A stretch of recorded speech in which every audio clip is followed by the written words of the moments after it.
There's only first serves. Yep. Like if you throw in like a 77 mile an hour second serve, she's actually gonna laugh at you and then hit a winner. Yeah.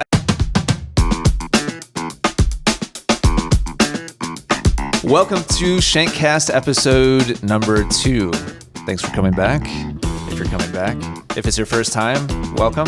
Today we're going to be talking about could you beat Serena Williams? The three of us, career tennis people, are going to answer that question for ourselves. We will make fun of each other and debate and talk about amateur players as well. We're going to talk about a poll that was recently done in the UK towards the end, where just man on the street, woman on the street was asked, you think you could win a point off of Serena Williams? So we'll talk about that. I feel bad before I get into it, really quickly, being just episode number 2, we're giving away some online coaching. If you go to iTunes, the iTunes Music Store, or on your iPhone, go to the podcast app, leave a rating for the Shankcast, leave a review of the Shankcast, whatever you think about the show so far, and then send us an email to ian@essentialtennis.com before September 30th. Okay. I'm giving them some time. I don't know for sure when these are going to come out, so I want to give a little bit of buffer so it's not like a 1 it's week. Like a it's a big, that's a substantial I want to give amount. people an opportunity. And I like it. Yeah, I'm serious about this. Mm-hmm. If you would like any of our instructional programs, all you have to do is rate, review the Shankcast, send an email to ian@essentialtennis.com, and we'll set you up with whatever program you'd like, free of charge, just for supporting the Shankcast. It's a pretty sweet deal. I mean, doesn't get better than free. I suppose if we sent them money. We're not doing that. Free course access and $100 in cash. We're not doing that.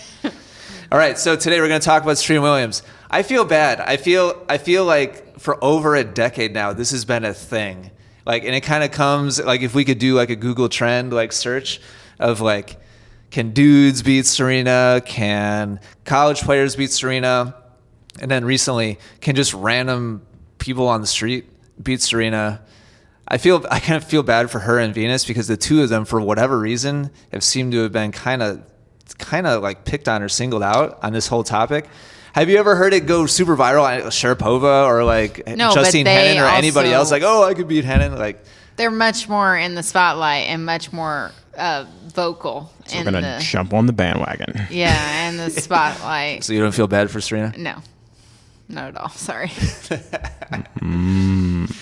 But I did not even know, like, the whole, like, Dude Perfect, that thing. I didn't even know about that. Like, so I wasn't even on the radar about it back in the however long ago it was. And that was totally different. They were just having fun. Dude Perfect is a YouTube, one of the biggest YouTube channels.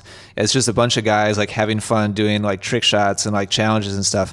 And they get huge, athletes. Serena was one of them. It wasn't about like, can we beat Serena? Right. It was just like doing trick shots and high-fiving and stuff like that. But one of the segments was they were trying to return Serena's serve, and it was just ridiculous. Like nobody could even like put a racket on it, much less put it back in the court.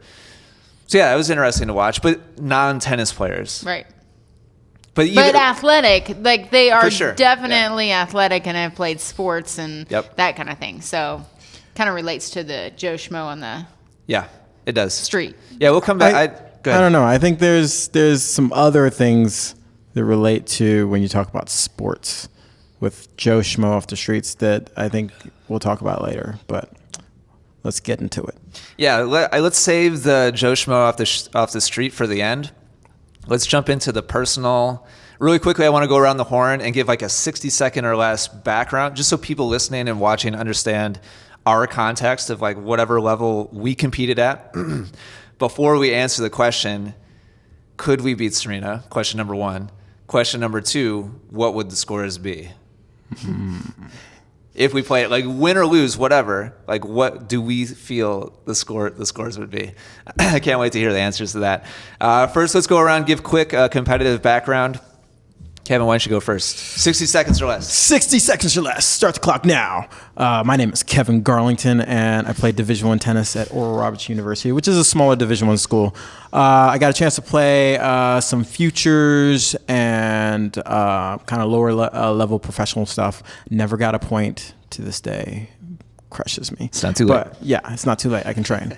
But yeah, got a chance to play NCAAs against teams like Stanford, USC, Baylor. There we go. That's my playing history. Take it away. I'm not going to start with, hi, I'm Megan Garlington. No, I'm just kidding. I played high-level juniors, national, a lot of national. I don't know what my highest national ranking was, truthfully, but I was up there decently. And then got hurt and couldn't play. So that was it. This is my 60 seconds. Sweet. But yeah, no, that's all I got. And so what, you're in 14s? What do you got? Yeah. Yes. Yep. Played. I quit playing at 14. Gotcha. Got hurt when I was 13. All right. For me, I didn't do anything as a junior out of Wisconsin state ranking. No, I don't think I was ever ranked regionally. Definitely never ranked nationally. Definitely late bloomer. Played Division II college. It's the bottom of the lineup of top 20 or 15 Division II NCAA team. All 3 years I played for the team, we went to nationals, the Sweet 16, and got crushed in the first round. But it was fun to make it. And then you take the plane ride and all that, see all the most talented teams in Division II. So I had a NCAA Division II ranking in doubles briefly. I don't even remember what it was. It was like 17 or 18 or something like that. So that's my background as a player. All right. So question number one. We'll go back around Kevin again. Let's start with Kevin today. At your best, like when you're training the most, when you were absolutely like at your peak competitively. Question number one. And let's go like, what's the answer? Would you win or lose? And then number two, like, how do you see it going? We won't go into score. We'll go back around a second time and do scores. But like, what are the patterns that you think would happen? What would be like exploited? What opportunities maybe would you have or not have, et cetera, et cetera. But no scores yet. No scores? Yeah. So am I playing Serena currently? Or is it like what time in her career? Good question. Like right after she had a You're doing baby? your peak, her peak. Oof. There's a lot of different peaks for Serena. I mean, let's go Serena right now. Serena just right now. made it to the finals of Wimbledon. Okay. Painful enough. She would squeak out a win. I think definitely she's like me at my best, her at her best. I think one of the understated statements is just experience. Her being at playing in front of millions, competing at that level. I've had a couple opportunities where I've played in front of big crowds, and that completely changes everything and how you can deal with like people, like criticism, judgment, and it takes a while to get used to that. The walking inside, like, I mean, obviously I'd never stepped inside a stadium with 1,000 people, but walking inside a stadium with maybe 50, 60 people watching you and knowing that they're constantly judging and criticizing everything you do. Can't believe you missed that forehand. Oh my God. So I think that makes a big difference. So I think she would win. I think she would definitely squeak out a close one with me. Some of the patterns I think that would benefit me. Matchups, yeah, stroke matchups. Stroke matchups is definitely, she likes to hit the ball flat. I like to hit the ball heavy. So there's an advantage. Now, here's where I think the squeaking out would happen.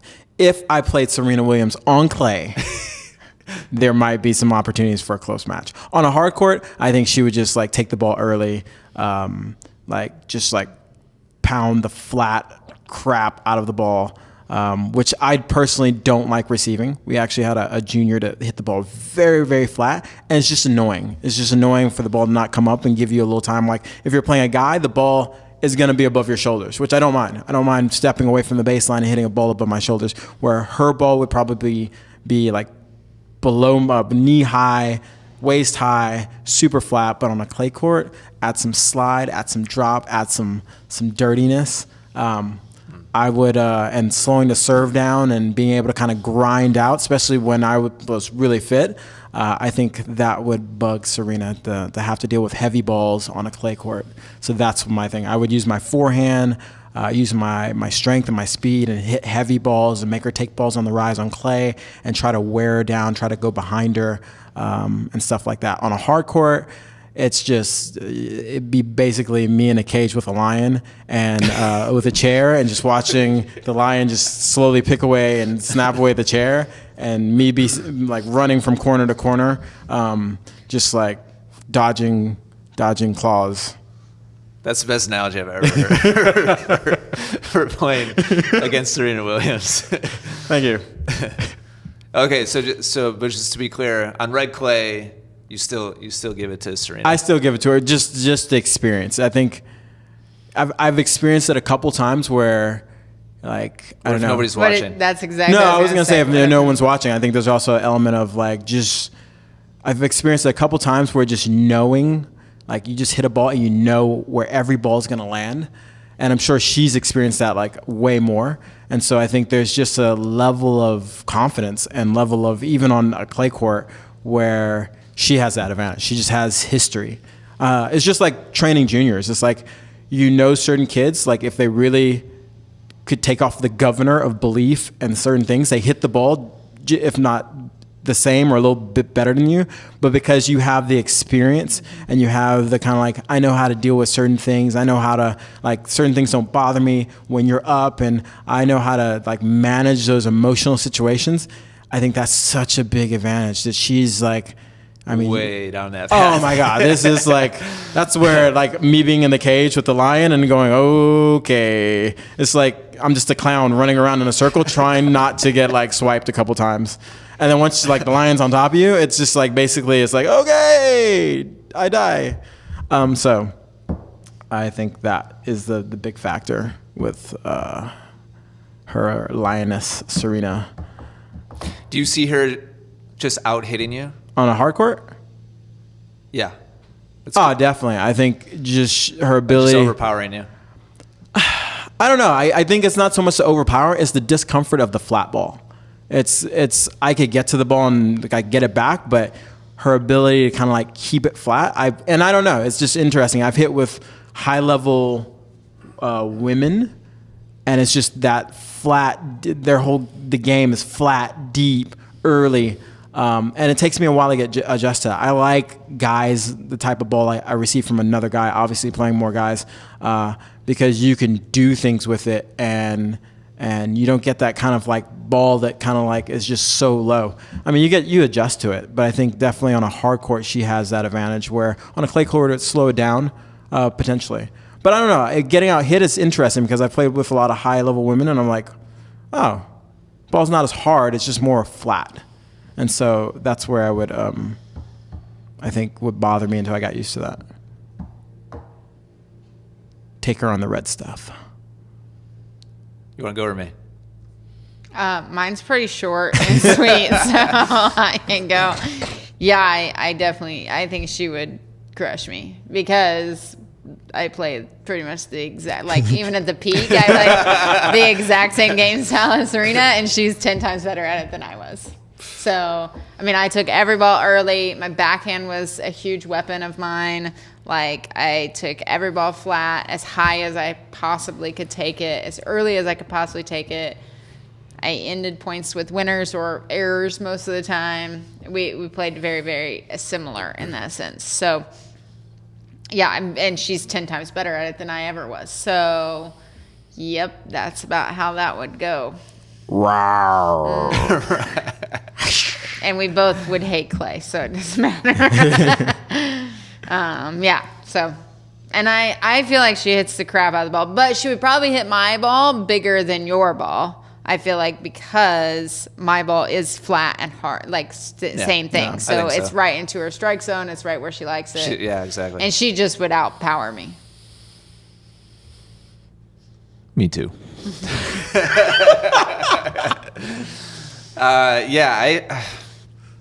I don't think it'd be real close for me. I really don't. We'll get into scores in a second, but there's nothing that I do that is stronger than what she's used to, and so yeah, I don't think it would be super competitive. I've experienced like the one of the guys that I worked with at Congressional. He made it to 500, 600 in the world, and on the ATP tour. And he and I would do baseline games sometimes. Like if we had a group cancel or whatever, we'd go out, do some like medicine ball like training, and then like play some baseline games. With repetition, I can get used to a lot, but that's like I'm hoping to maybe peak at probably around what would be her lower, like if she's having a really bad day and on my very best day ever, if I peak on that day, then maybe it would be like competitive. But outside of those things lining up fortuitously for me, like her forehand across to my backhand is just like nightmare scenario. Like she would just absolutely destroy my backhand corner over and over again. Again, like I've seen big, like I've seen heavy, I've seen hard. And on my best day, like best case scenario, like I can neutralize. I'm good at neutralizing if I'm playing my best on my backhand side. But she's not going to go away, after the second or third like neutralized ball. She's going to be like bigger and bigger right, and bigger. Exactly. Yeah. The line just keeps getting more angry the more times the neutral ball comes back. So yeah, like baseline to base, I feel like baseline to baseline, I've got no chance. If I could somehow only hit forehands and I'm on my best ever day, then maybe it's like interesting, but I still lose. If I can figure out how to get to the net every point, I mean, she loves a target. I'd probably get smoked there also. But that's my only chance to maybe have some kind of tactical edge, is if I have my best approach in net game ever in my life. And I still lose. I would never want to go to the net with Serena. Right? Did you see the video of where I think she hit some dude? Like it was like she hit some dude with like she was serving, and she was supposed to mixed. No. It was like a comical kind of deal where I think there was a ball can on top of it. Or something? No, just like a video where literally there was a ball can on top of a head. It was the ball can video. Yeah, or it was something like that, but it was actually not like she hit the dude, and she was like ha ha ha ha. Like I can imagine. Are you talking about Dude Perfect? No. She hit somebody? No. I'll find the video, but like literally, she just crushes this dude. He's on the ground, everybody's laughing, and she's like, ha ha. You know the ball challenge thing that we did? It's the one where she served and like hit him in the, I think in the It's like stomach or something. Was it fake? Was it like a Nike commercial or something? No, it wasn't a commercial. I don't know whether it was real or not, but if it was real, but I depict her as like you being at the net, and there's just like it's like the Looney Tunes cartoon where like what is it? The coyote sees the bird and he turns into like a missile. No, like a steak. Oh yeah, and you're like and you're at the net, and she just goes, and then you're on the ground. How fun would it, maybe not for you, but how, I think it would be so fun though, the game style that I would love is to play Serena. Like I loved playing people that played the same way as me because I could hit the crap out of the ball. Like that was just my... But I'm guessing in those cases it was probably either a really, really good day or a really bad day. For sure. I had definitely way less, but on those couple good days, it was totally worth it. Watch out, Serena. Yeah, it was great. Yeah, I would never want to play Serena playing her game. I would never want to like challenge. And that's the other variable that's the problem. Hearing you guys like talk, I'm thinking, like my MO is not heavy. I'm not like Kevin. I'm not a heavy ball. I can hit a heavy ball with training, but it's not my DNA. My DNA is flat ball hitter.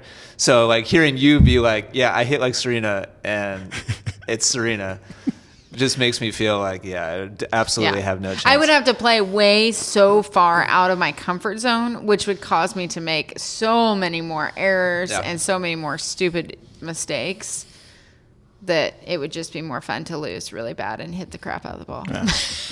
I want red clay, outdoors, really humid, me fit, and her where she is. And I don't think I'll win, but I think it would be interesting. Like I'd love to watch. Yeah, like the red clay slows down the court so much. How many times did you drop shot her? Dude, I do it like carefully. But actually on red clay, yeah, I would totally like on a red clay surface where it neutralizes power so well. I mean that would just like, and me being fit, I'd still lose, but it'd be interesting. The problem is once you get up on someone like that, like they don't go away. Yeah, that's the thing. And so it's not like, you play someone, even that's like, I don't even know. Like you play someone out of the top like 500, their level of experience is so different than someone that's, top 10 or top 20 player because they played so many more matches. And they never go away. Like, they don't get mentally to where they're just like, well, forget this match. Like, where, I mean, you play, think about how many people you played that when you were just playing on, like, they didn't give up, but they, like, gave up. Took the foot off the gas and it's like, we they're both like, know what's happening here. Right, exactly. Yeah. Where we both don't know what's happening. Like she would have a whole different thought process than, you know what I mean? So even I feel like if I were to get up at any point, which might mean really 1 point. Yeah, you're never really in a game, in a set. Yeah, it doesn't matter. Like it's the same scenario for her. So, and I think that is the experience that an amateur player or anyone, even high-level amateur, right? It's a different level of pressure and dealing with that environment. Right. The worst thing would be winning a game. Right, because it's about to get worse. You're like, okay, let's brace for the storm now. Right, yeah. Because it's just like when you play somebody and you're kind of goofing around and they win a game, they're like, oh yeah, and you're like, okay, you're gonna die now. I see how it is. Like I was being nice to you, but you know what? It's time to break out the teeth. Yeah, and I feel also like she's in that better mindset where it doesn't matter who's on the other side of the court. She wants to win every single point. Like it's not like, you play some people and they're like, oh, like as long as I win 0-0, or as long as I win like 2-2, you know what I mean? You feel like you're in it. Right. Yeah, where doesn't have that gear. It's not that thought process. It's like she would get angry by losing 1 point compared to. Are you saying Serena Williams gets angry on the court? No. Never. But I'm saying like it would be that it's a different mentality. Yeah. I could totally see her also intimidating you. Oh. I could totally see her. All be she like, has to do is stand there. No, she'd be like, you see this ball? You know what I could do with this ball? And she just like walk away. She wouldn't need to do that though. You remember back in the day when she coming into a changeover, she just walked into that other player. It was Sprilea, I think, and just like freaking like gave her the shoulder. You don't give her that. You make sure you walk on the opposite side to avoid any type of intimidation because it'd be awkward. You're like turn your chair to face away. From like she's 3 times bigger than all of us. Like she's just huge. Actually, I'm curious. She's Let's see.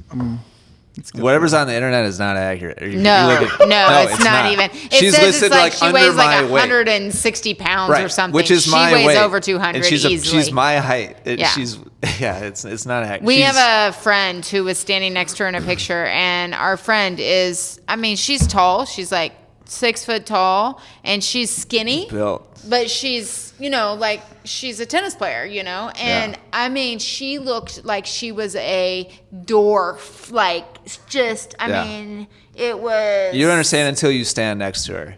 When you see her in person right in front of you, you understand that was the how first powerful time she is. I've seen like a picture of someone I really knew, next to her. And she looked like she was like miniature. You seen a picture of Kirby next to Sharapova? Miniature? Yeah, she looks like if she could but fit in her Kirby's pocket. Smaller. But then Sharapova next to Serena is it's like little tiny too.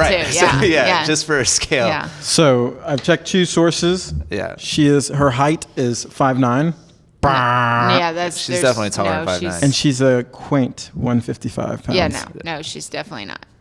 Definitely. But she's taller. When Chelsea was standing next to her, how tall is Chelsea? Chelsea's like 6 foot almost. 11, I think. Is she taller than you? She's a little bit far. I'm only 5'10", 5'9"ish. So and she was taller than Chelsea. Yeah. So Yeah. So, anyways, yeah. All right. Let's keep it moving. So let's go around quick. So what's your call on scores? You can do hard court, clay court, whatever. What are your predicted or projected scores, Kevin? Your best her right now. On a hard court, dude.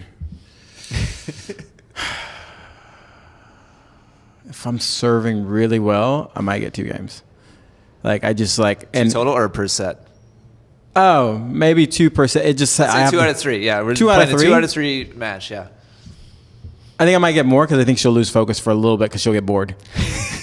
I think there'll be some boredom and she'll be like, oh shoot, I'm playing tennis. Who's that guy on the other side? Oh shoot, he just won a game. Kill. Yeah. On a clay court, I might win 3 games. Per set or total? I think per set. Okay. Like if I can just keep it high enough and annoy her enough, I'm like the little like mosquitoes, like, and she's trying to like catch me and like kill me. That's good audio right there. Yeah. You like that? It's like I'm just like don't make it. Don't encourage. Yeah. So yeah, I think I don't know. Again, obviously, just to give her total respect, the sheer like will of force to just like squash you like a bug definitely would wear you. I mean, I think on a hard court, basically, I would warm up on a separate court somewhere else. We would start warming up. I would not take any serves, and then I would start serving first. So she didn't know what to expect. That's 1 game. And then maybe. Yeah, you're right. Maybe. I figure I can at least get away with if she doesn't see my serve the first time, I can surprise her. Maybe.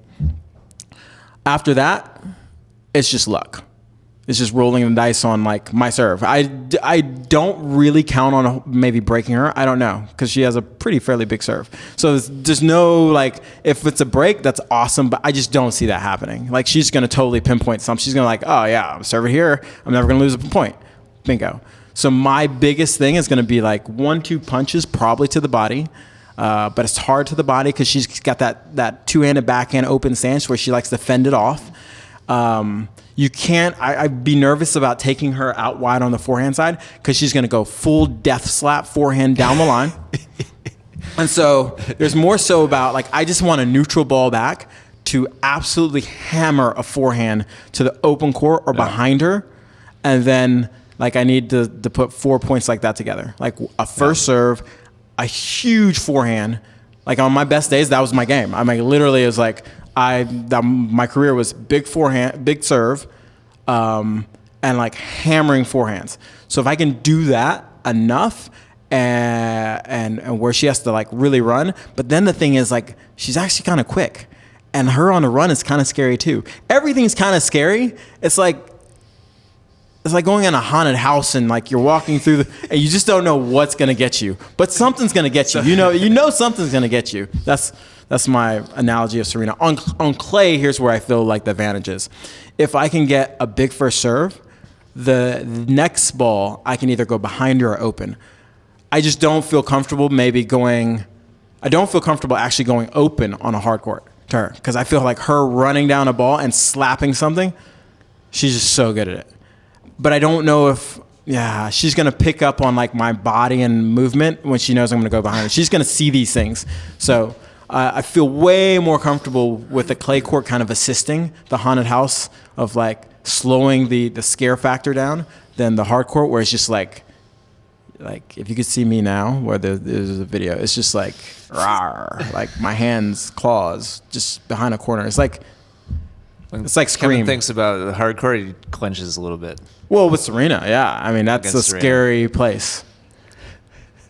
Megan, what do you think? Yeah, I'm pretty sure it'd be, oh no. That's about all I got. Couldn't squeeze out a game? No, probably not. Double bagel? Yeah, I'm pretty sure. She just outpowers me. Maybe if we can only hit down the center of the court. I'd love to see you run that past her and see what she thinks. Yeah. So I'm going to knock you down. Yeah, it's just the experience and the willingness to just take it to any extent possible to never lose any points. And my serve is not big enough, even at the height of my serve, and her returns are insane. So, you know, I mean, she can be a little spotty though. Like in general, she can be a little spotty. Yeah. right. But I feel like she's spotty. Takes big cuts at it, and but I feel like she's spotty when she feels like there's pressure that she has to do something more with the ball, which I don't feel like she would have with us. Yeah. I feel like she would be like, I can hit the ball like 150 miles per hour, like down the middle of the court, and I'm still going to win. Where I feel like, you know, when she's spotty, it's a lot of times when she's just like, okay, I have to go for the lines. I have to go for something more than what I am because of who's on the other side of the court. So good point. She won't feel that with us. Yeah, right. So I just feel like she's going to be like, yep, hit big margins and hit the ball 150 miles per hour and, you know, hit it 3 times, and then I win the point. Every serve needs to be above 115. Like if it's like south of 110, 115, she's seen that. You have to there's only first serves. Yep. Like if you throw in like a 77 mile an hour second serve, she's actually gonna laugh at you and then hit it word. Yeah, I just think, I mean, there's just nothing that we can show her that she's gonna be like, that makes me feel pressure. I feel like everything we hit is gonna be like, yep, yeah. It's just gonna be like, oh yeah. Kevin's holding up a picture of Serena's death stare after winning a point. Pump. Yeah, with a fist pump.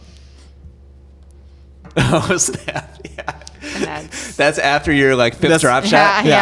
On the clay. Then I fake an injury and I go home. Her hands are now on her hips, and she's not pleased. Yeah, so that's why I just feel like, I mean, I definitely feel like I could win some points, but I don't feel like I could win. No. Any games. Now she's talking to the tournament director. And if I did, it would be like beyond luck of the draw. Yeah, so for me, I feel really similar to Kevin in that I'm not gonna break her, because like her serve is pretty incredible. And, you know, she's hitting over 100 miles an hour pretty much every serve, which is like basically the best competition I saw that I was, you know, used to at my peak. So, and best case scenario, I'm hitting back a solid-ish neutral ball on a second serve, and so that's standard routine for her. And there's no way I break her serve conceivably, unless something really crazy happens. Either I get a whole bunch of looks at second serves and she throws in a couple doubles. Yeah, if she doubled 4 times in a row, I would win a game. There you go. Otherwise, if it's like business as usual for her, then I don't break her serve. On my serve, if I have my best, like Kevin is saying, my best serving day like ever, I'm hitting, you know, the serves nothing outside of what she's used to seeing. You know, my hardest serve is maybe 110, 115, a flat serve. And so that's not anything that she's going to be like, oh, wow, like that's a big serve. Like that's super routine, you know, for her. You're going to be like, come on. And she's like, dink, dink. My second serve is like incredibly routine for her. Lefty, you know, probably doesn't matter at all. I think you get some points for lefty. I might get you a better couple. serve, but you get some points for lefty. If I hit some lines, my absolute hardest spin serves, I'm like Kevin is describing, I might get a look at a neutral ball. I'm probably not seeing many like defensive balls where it's like, okay, serve +1 and I have a chance of just taking points. Best case scenario, I see some neutral balls and I just go for broke on those balls, and hopefully those go in, and I get enough of those where I can win 4 points. That's the only way I win games. It has to be on my serve. It has to be my best serve ever, and then I have to convert on the next ball over and over. There's a lot of halves right, exactly. right there. Yeah. If any of those things don't happen, then I don't win the game. So I see it being like a game or two at best, probably per set. I think I could hold once, maybe twice in a set, maybe. Like, for somebody to be like, no, she would bagel you, I wouldn't be like, no way, bro. Like, of course, like it's very possible she could bagel me. I think on my best possible day, I win a game or two. I hold once or twice, possibly.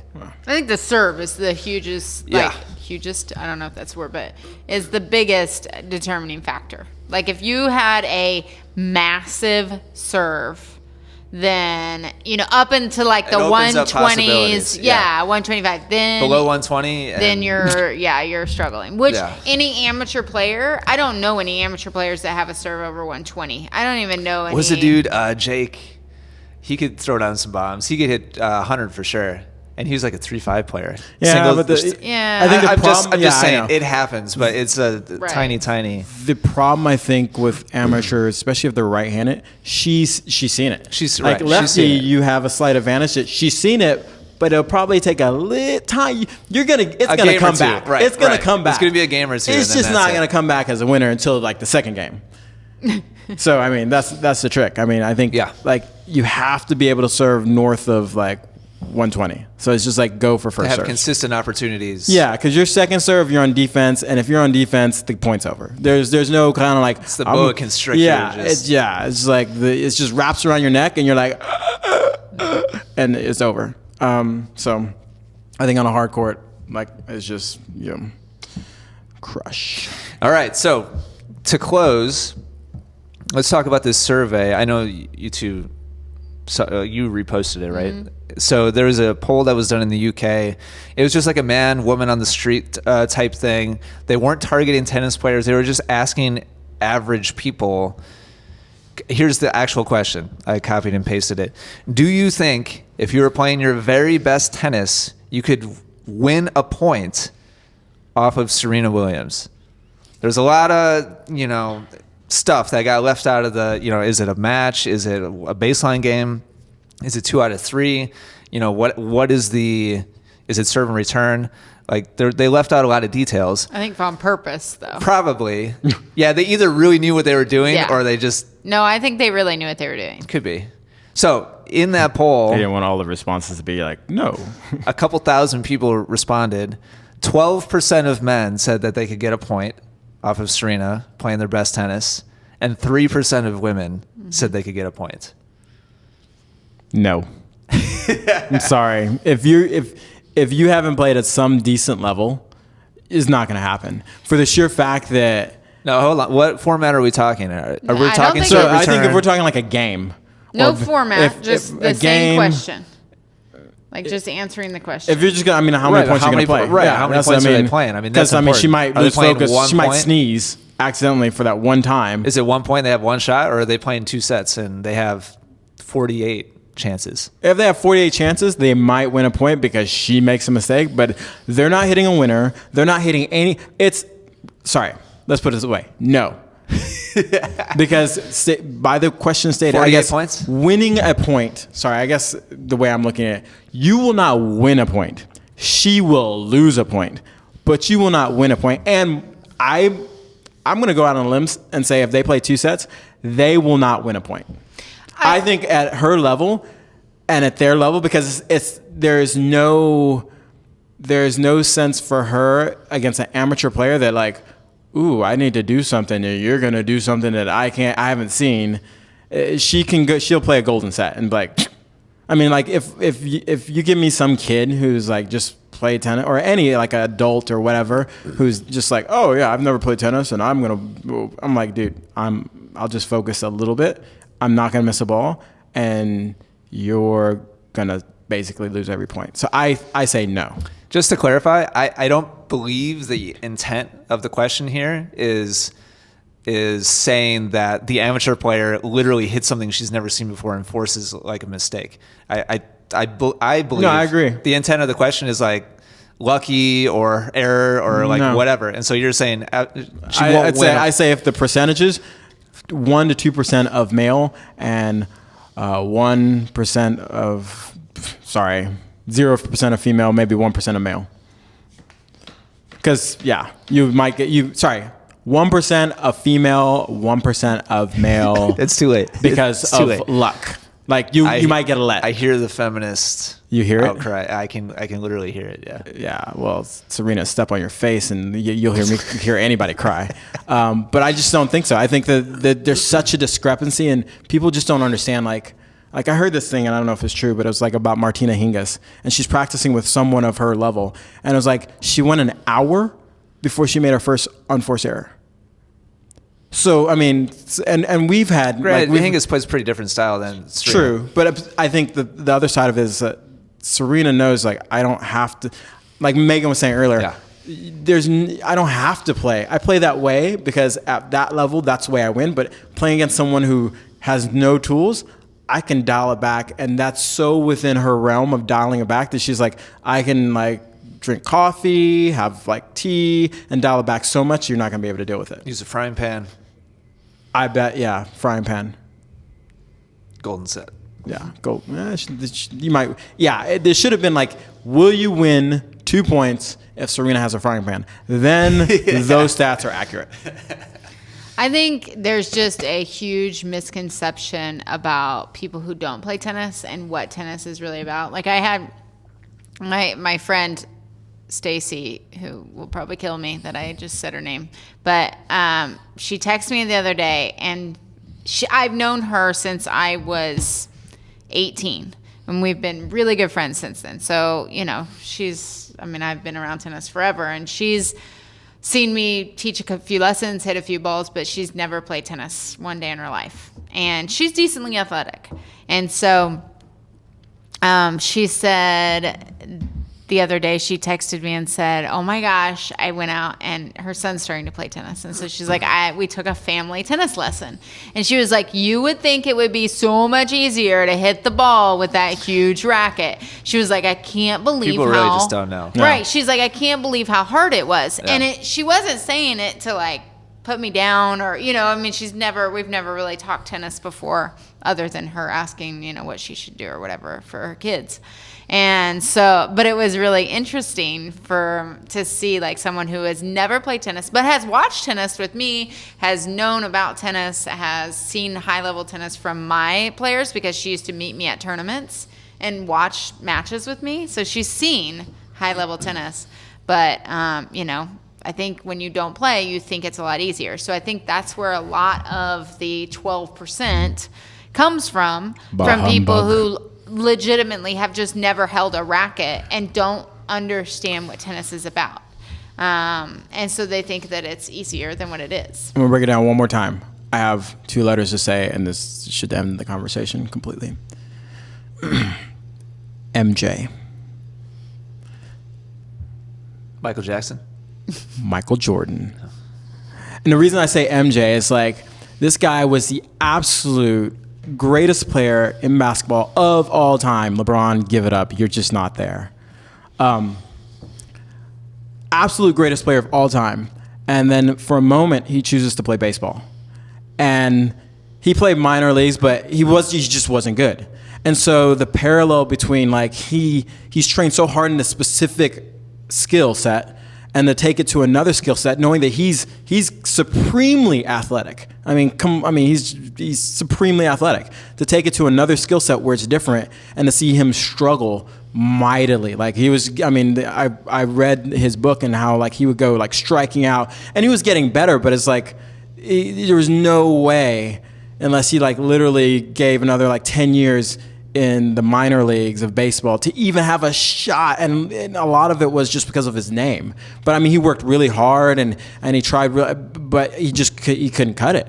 So imagine someone who potentially isn't supremely athletic going against Serena, who is supremely athletic, and having no background of being a champion in anything. Yeah. And you're like, I'm going to play Serena, who, give her credit, I think she's probably one of the greatest tennis players of all time, and say, I'm going to win a point in a game they've never trained in. Yeah, so I think there you go, MJ.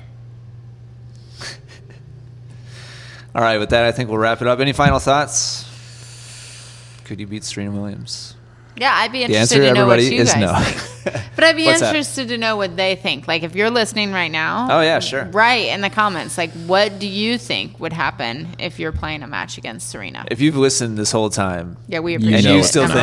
And you still think anything other than a smackdown would happen, then start at the beginning of the show and listen again. But I'd like to know, like, what do you think the score would be? Because some people might have Sure. huge serves, and they might feel like that might be an advantage. I'm just saying, I'd like to know.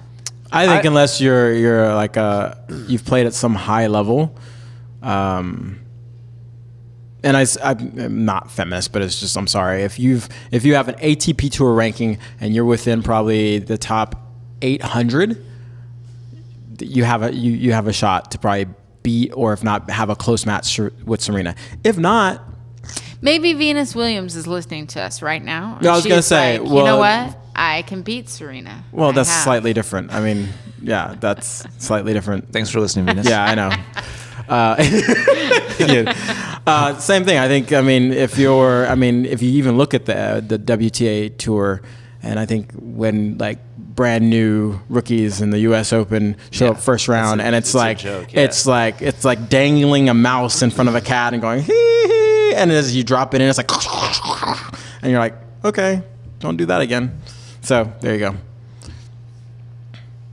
Yeah, in particular, I'm curious to hear people's response to hearing, because here's the thing. I think the debate normally takes place among people who don't really understand what they're talking about. And they might be like lifelong tennis players, but they haven't had the personal experience of training somebody who's nationally competitive or being nationally competitive, or playing competitively with somebody who tried to be nationally competitive and got smashed, or whatever it is. 99% of tennis players don't have any kind of direct or like second party data to go off of. And so I'm curious, of the people who are listening or watching who are 3-5 or 4-0 or 4-5 players who feel like I've been working really hard and I'm hitting really good forehands right now, but without the direct, experience of having kind of the high performance world of tennis. I'm curious to hear their thoughts on what our calls are of our own. Like, here's what And I'm slightly delusional, just to be honest, to give you some mental background. I was really curious to hear what you were going to come out with. And I am a very optimistic thinking person. If I probably brought it back from reality a little bit, the scores are a little bit pushed. I'm being facetious there. But still, I understand that it would actually be 1-1. It probably would Kevin. be. Yeah, it probably would be. But I at least think that, like, if I say I'm going to win 3 games, it gives me some motivation that after I win the first game, not to just like, okay, there we go, we're done. Yay. If you say 3 games, it's like, hey, so I overshoot a little bit, because just in case I do win an early game, I'm like, hold up, I still got 2 more games to win. I think it's really hard for people to understand the difference between the pro tour levels and in general. Yes. Yeah. I mean, I had a really great college kid who played, it was All-American, 3 years, at North Carolina, and played really, really high level. And she was like, right after she's 18, she's like, I'm going to play on the tour. And then 3 months later, she came back and was like, I'm going to college. Like, it's just so hard. And so the level is... And 98% of tennis players don't have a chance of playing college tennis. Right. And so and college tennis is not even in the same realm.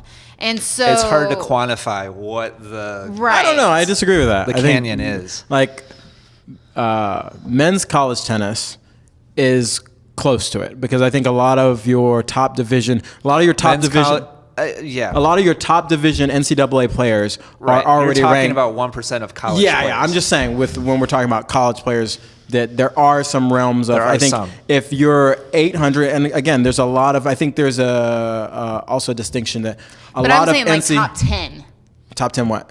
Like Like on the tour. Professional? Like are we talking about men's 10. or women's? That's the men's to men's, women's to Men's, women's. Oh, Yeah, yeah. yeah. Sorry. Yeah. No, Top you were level talking college about to- men's to women's, Yeah. weren't you? No. No. If we're I'm talking saying, equal like, men to men, no, Yes. it states the same thing. No, that's what I'm saying. Like you can play high level college and be All-American 4 years in a row and do everything you can possibly do at the college level, and still never make it into the top 50, much less the top 10. Yeah, I think I'd say top 200. But I think Yeah. a lot of people don't understand that that just like disparity. There's a huge gulf there. Right. Yeah, I agree with And I that. think Just a lot that of people, level difference. Right. And then you take the top college player compared to a strong 4 or 5 player. right. And it's, And so probably I think, a bigger gap than... And so I think that gap, people don't Exponential. understand that gap. Even until you have actually played, like, or tried to play, or You don't really seen play, you just someone show up. who has tried to play, or trained someone who has tried to play, you don't understand really don't know, that. yeah. And so... In particular, if you've only ever watched on TV. And Right, you've right. never seen it in person. You have literally no visceral, like, in-person experience. You just don't know what the hell Well, you're that's why talking I about. said that story about the girl, because the girl was, I mean, she was a great tennis player, and she had played at the top national level. I mean, she was number 2 in the 18 girls in the nation. I mean, she was a great tennis player. But then going on, you know, like, I heard her go, oh, yeah, I can play on the tour, and then realize 3 months in, like, no, I probably should go to college and then Difference play between later if she playing wants on the tour and surviving on the tour. Right. We know Yeah. a lot of people that have paid Play. to play on the tour. Well, you which can even get means points that- and stuff, but it's Right. like survive and like making a career that's a whole nother ball game. I mean, like when I traveled and played, I knew a lot of guys that made to like right outside the top 100, maybe 200, but like That's like break even. Right. Yeah, it's not even for a lot of those guys because it's just yeah. But anyway, it's just like to maintain and get in there and like stay in there.